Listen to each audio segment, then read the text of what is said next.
You know that feeling when you catch your reflection in a store window, and for a split second you don't recognize yourself?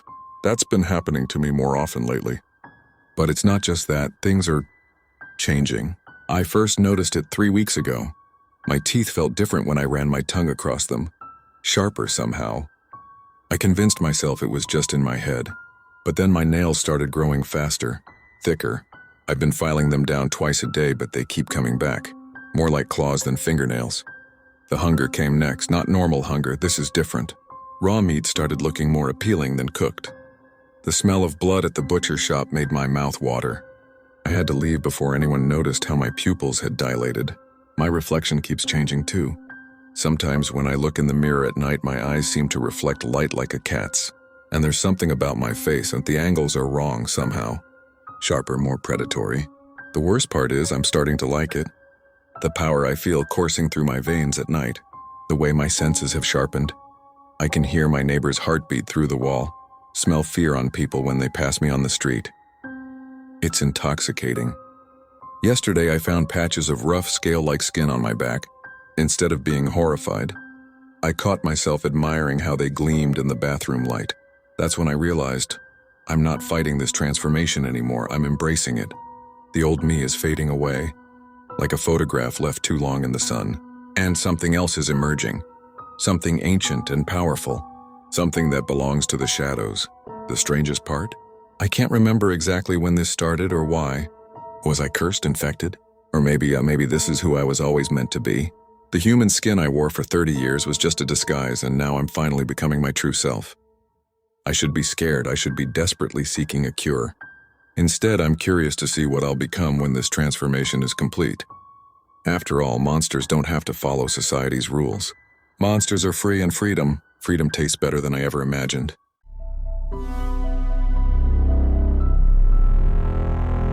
Hey, let me tell you about something that happened to me when I was 7. Like many kids, I had an imaginary friend. His name was Mr. Whispers, and at first everything seemed perfectly normal. Mr. Whispers would sit with me during tea parties, help me build pillow forts, and listen to all my secrets. Mom thought it was cute, saying I'd grow out of it eventually. But there was something different about Mr. Whispers. It started with small things. My toys would be in different places than where I left them. The tea set would be arranged in perfect circles when I woke up, even though I'd scattered them before bed. I told Mom it was Mr. Whispers being helpful, and she just smiled. Then the whispers started, real ones. At night, I'd hear my name being called from the darkest corners of my room. Mr. Whispers began suggesting games that made me uncomfortable, like hiding Mom's important papers or leaving the front door open at night. One evening, I found my diary filled with writing that wasn't mine. The words were backwards, but when held up to a mirror, they spelled out, "I'm not your friend anymore."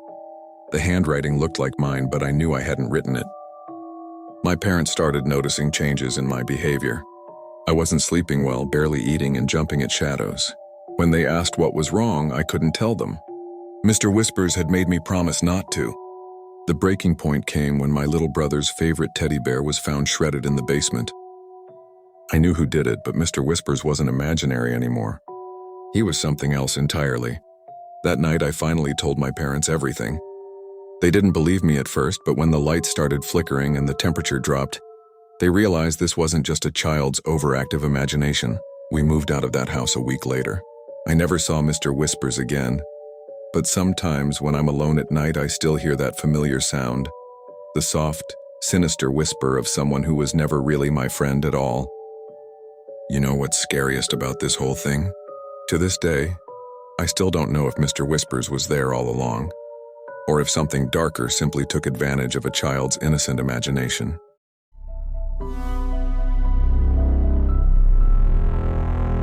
You know that feeling when you're absolutely certain you put your keys on the kitchen counter, but they're not there? That's how it started for me. Small things at first.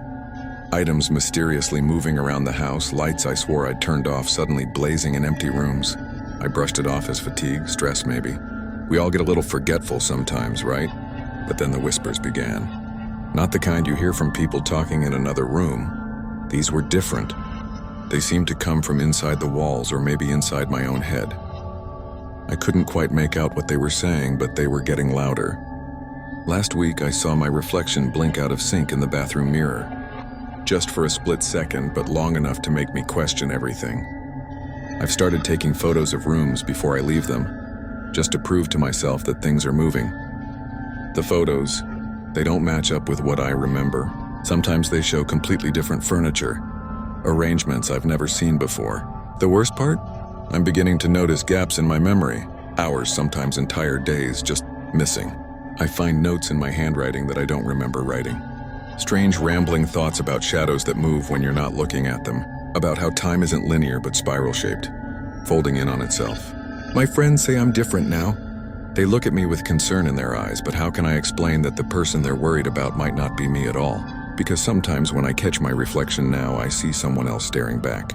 Someone wearing my face like a mask, but whose eyes are far too old, too knowing. I used to think I was losing my mind. Now I'm starting to wonder if I ever had one to begin with. Maybe what's happening isn't me losing my sanity. Maybe it's me finally seeing reality for what it truly is. And let me tell you, reality isn't at all what we've been led to believe.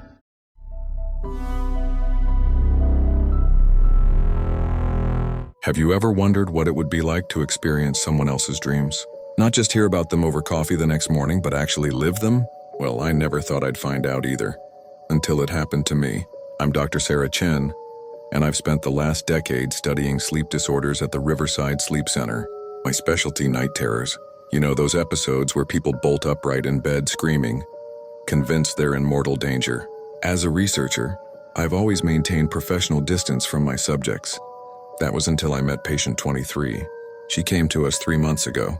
A young artist named Maya, haunted by recurring night terrors so severe they'd left her afraid to close her eyes. During our first session, she described her dreams in vivid detail, a labyrinth of twisted corridors, walls that breathed, and something always chasing her. I remember dismissing it as a typical case. That night I went home, had my usual chamomile tea, and went to bed. That's when everything changed. I found myself in a corridor I'd never seen before, yet it felt familiar. The wallpaper rippled like waves on a dark sea. My heart was pounding and I could hear footsteps behind me getting closer. I knew somehow I was in Maya's nightmare. Night after night it continued. I'd close my eyes and step into her terror. The worst part?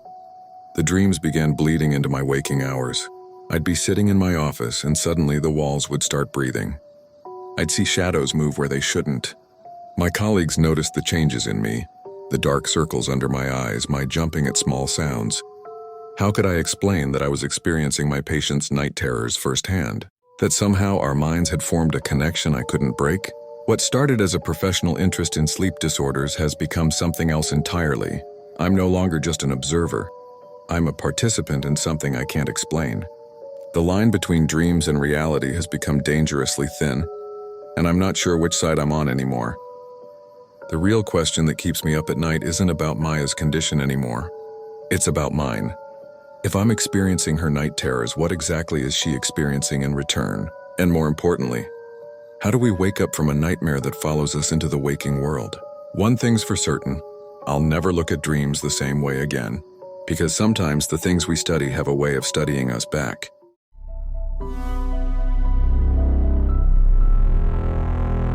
I never thought I'd be sitting here in this cold interrogation room, trying to convince everyone, and maybe even myself, that I'm not a killer. But how can you defend yourself when you can't remember what happened that night? It started with small things at first.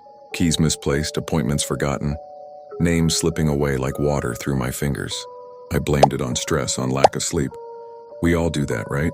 But then came that Tuesday night. They say I was there. They have footage of me entering the building. They have witnesses who saw me, but it's like watching a movie about a stranger wearing my face. The detective across the table keeps showing me photos. Blood, a knife. Evidence, they say, connects me to everything. But there's a 12-hour gap in my memory, a complete blank space where the truth should be. And then the voices started. At first, just whispers like radio static in the back of my mind. They grew louder, more insistent. Sometimes they laugh, sometimes they cry. Sometimes they tell me things about that night that I couldn't possibly know. Last night, one of them told me where to find the victim's phone. The police hadn't even discovered it was missing yet. How could I know that? The voice was right. They found it exactly where it said it would be. The doctors say it's stress-induced amnesia. The police think I'm faking it. But how do you explain knowing things you couldn't possibly know? How do you explain the shadows I see moving in impossible ways? Or the way the temperature drops every time the voices speak? I'm starting to wonder if something else is at play here. Something darker. Something that used my body that night and took my memories as payment. Because the alternative, that I really did it and can't remember, that's almost more terrifying than the supernatural explanation. The detective is coming back now. He's bringing more photos, more questions, but I'm starting to think the real answers aren't in his case file. They're in the whispers that grow louder every night, in the shadows that shouldn't move, and in the memories that were stolen from me. I need to know the truth, even if it destroys me, even if what I discover is worse than any story the police have pieced together. Because whatever happened that night, whatever force is at work here, I'm pretty sure it's not finished with me yet.